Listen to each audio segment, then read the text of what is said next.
अस्सलामुअलैकुम। सीन और स्वाद दोनों की आवाज़ एक जैसी होती है, तो फिर असल फ़र्क कहाँ है और आवाज़ एक जैसी क्यों होती है? इस सवाल के जवाब के साथ आज हम हाजिर हैं।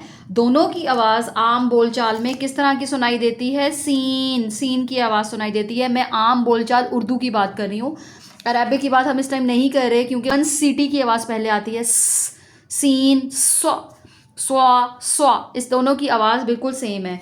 तो इसकी फ़र्क हम शक्ल और इमला, सीन और स्वाद का असल फ़र्क हम सिर्फ इमला में कर सकते हैं। आवाज़ दोनों की सीन की होती है।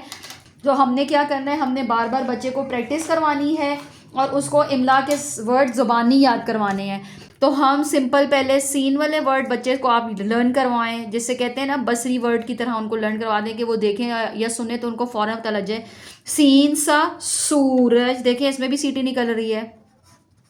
सर्दी, और क्या हो जाएगा, ये स्वा, ये वाले वर्ड लिख देते हैं जैसे सबर, सुबह, साबुन और सोफा। तो आज हमने क्या सीखा है, सीन और स्वाद की कोई ऐसी पहचान नहीं है जिसकी वजह से पता लग जाए कि ये सीन की आवाज़ आ रही है, स्वाद की आवाज़ आ रही है। दोनों की आवाज़ एक जैसी होती है। सीटी की आवाज़ आ रही है, फ़र्क इसमें है सिर्फ इमला में, राइटिंग में। आप बच्चे को प्रैक्टिस करवाएं और जब भी वो कोई आवाज़ सुने तो उससे कहें फ़ौरन आपने इसकी आवाज़ का फ़ैसला नहीं करना, पहले एकदम जहन में रिकॉल करें वर्ड्स और फिर फैसला करें कि सीन से लिखना है या स्वाद से लिखना है।